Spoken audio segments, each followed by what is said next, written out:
The picturesque town of Charleston, South Carolina, known for its rich history and impressive architecture, it's regularly voted as one of America's friendliest cities. An ideal backdrop then for the Volvo Car Open. And with defending champion and two former winners on court on Thursday, it promised to be a day of blockbuster action. First up and looking to make it back-to-back titles in Charleston was Angelique Kerber. The world number 2 has struggled to find her game since her maiden Grand Slam in Australia in January. Standing between her and a place in the quarters was world number 142 Kristina Kukoba. In windy conditions, both players would struggle to hold serve. Kerber the first to do so at 4-2, as she took that confidence into the 7th game. Slovakian qualifier Kukoba struggling to keep pace. Top seed Kerber taking the open of 6-2. Kukoba, though, was pulling out some big shots of her own to start the second. Oh, that is a wonderful pass. It's enough to turn defence very swiftly into attack. But she couldn't produce it when it counted. Kerber's net play proving too much to move 3-2 ahead. Oh, that's quality. Class stamped all over it there from Kerber. I'd love to. She's turned the second set now around into her favour. 3-2 the lead. The German was far from her best, but the golfing class would prove too much.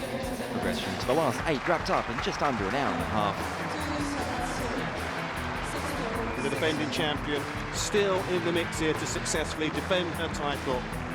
To overcome a worthy opponent who put up a good fight, but not good enough. Kerber through in straight sets, 6-2, 6-3.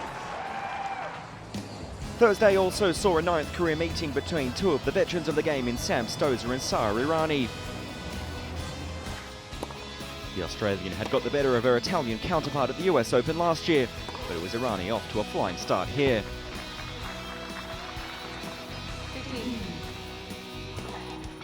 And the Dubai champion had plenty of class to consolidate her lead.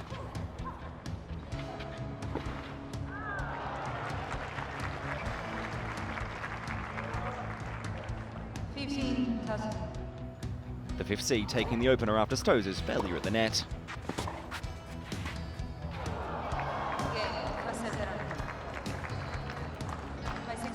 The 10th seeded Aussie had few highlights on the day, but this was one for the showreel.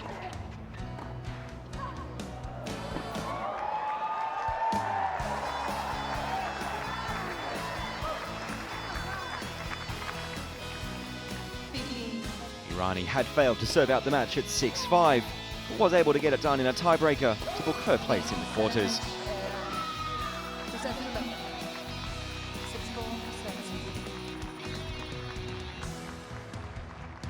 Yes, it was a really tough match, really windy, so it was not easy to play with the bounce of the court. And Sam has a lot of power, so her ball is like really moving a lot, so was not easy, but of course I'm really happy for my match.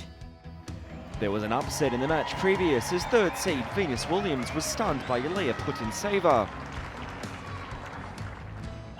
The Kazakh's inch-perfect lob ensuring first set honours over the 7-time Grand Slam champ. Oh, what a lob. Dragged Williams closer to the net with a drop shot, and how delighted is she, Putintseva. The American fought back to force a decider, but a vital break in Game 10 saw Putintseva secure her first career win over her more fancied opponent.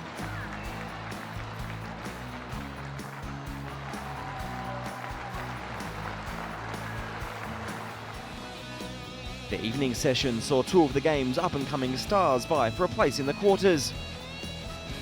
Daria Gavrilova will represent Australia in the Fed Cup against the US after her eligibility was finally sorted. But the Russian-born 22-year-old was having a tough time of it against American Sloane Stephens.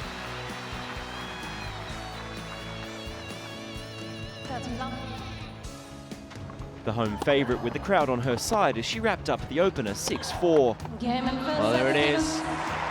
A wonderful set of tennis by two hugely talented players, but it's the American number 7 seed Sloane Stephens who comes out on top. And she wouldn't let up there. After an hour and a half on court, the 7th seed booked a showdown with Daria Kasatkina.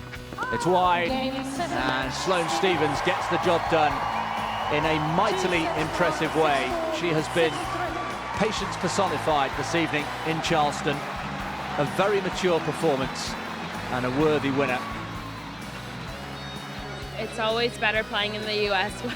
being an American player, so I was really, really pleased to be able to get that win. And, you know, going into Fed Cup next week, it's really important too, so I was glad I was able to do that. So the 23-year-old is a step closer to her third title of the season, after her successes in Acapulco and Auckland. The 8 remaining players need just 3 more wins to get their hands on silverware, the first clay court prize of 2016.